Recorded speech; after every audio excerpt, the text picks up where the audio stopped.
Hello, I'm Paul Feldman, and welcome to Midwest Outdoors. Today we're in America's Central Great Plains, where we will witness one of nature's more curious springtime rituals. The darkness of night is just starting to lift. The sky is beginning to turn from black to a translucent gray. The crisp spring air signals the return of many bird species to their breeding grounds. The greater prairie chicken is a medium-sized bird in the grouse family, characterized by round wings, black tail feathers, and brown and white body plumage. Males have dark head feathers that they raise during courtship, and orange air sacs on the sides of their neck. Males will woo a female with a complex ritual dance.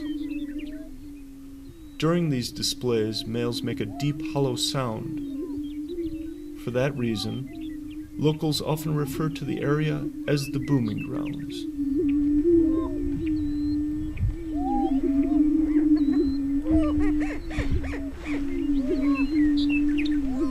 Of course, it's not all pageantry. A male's position in the lek determines his mating success, which has, in turn, been determined by his place in the dominance hierarchy.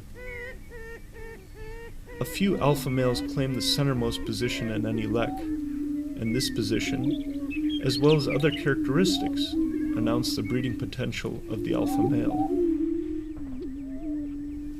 Likewise, a few beta males will benefit from their concentric proximity to the center of the lek. Each male occupies a little territory within the lek. Lower-ranking or yearling males establish territories around the periphery of the lek. Younger males bide their time, waiting for vacancies to appear in the more optimal territories toward the center of the arena. For the most part, territories are relatively stable within each season and from one year to the next.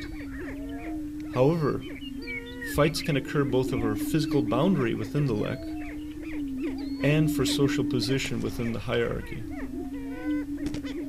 Fights often start as calls, but often escalate into physical confrontation, with striking and pulling of feathers with their wings, beaks, and feet.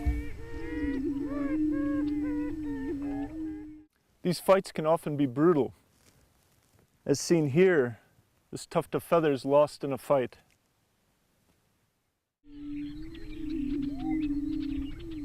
Position within the lek is of paramount importance because the top-ranking males will obtain the overwhelming majority of the copulations.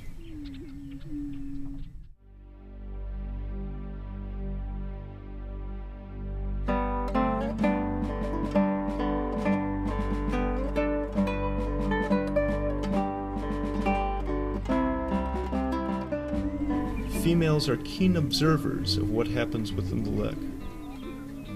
As females approach and watch from the periphery, they choose which male they would like to mate with. They are assessing a male's fitness based on his courtship displays and fighting abilities. After mating, females will fly away from the lek to nest and rear the young alone.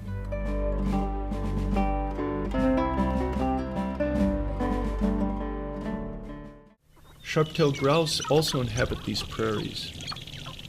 Native Americans call sharp-tailed grouse the firebird because of its reliance on the tallgrass prairie landscape, and without it, this ecosystem simply could not exist as it does. Fire promotes the growth of native grasses and keeps the growth of woody shrubs and trees in check. Prairies depend on fire to maintain ecosystem stability. Fires also eliminate invasive plants, thereby maintaining the integrity of the prairie. Following a grassland fire, there is greater nutrient availability and seed production and germination for native prairie grass species. Sharp-tailed grouse are entirely dependent on this open grassland habitat for survival. The setting of their leks requires a minimum of 1/8 mile diameter free of woody vegetation, and the grouse are completely intolerant of any conifers within 1/4 mile of the lek. These trees would be ideal for ambitious predators. The terrain of the lek is usually flat or slightly convex and free of trees. 8 to 12 birds will arrive on the lek about 45 minutes before sunrise, performing for the next 3 to 4 hours. Males perform an elaborate dance, during which their head and neck feathers are raised, and tail feathers are fanned out and vibrated sideways. Males also stomp their feet rapidly, while spreading their wings with the tips curved downward.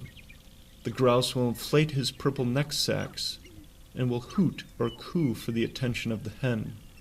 For their part, hens congregate around the edge of the lek and enjoy the performance. They will then select a male for mating.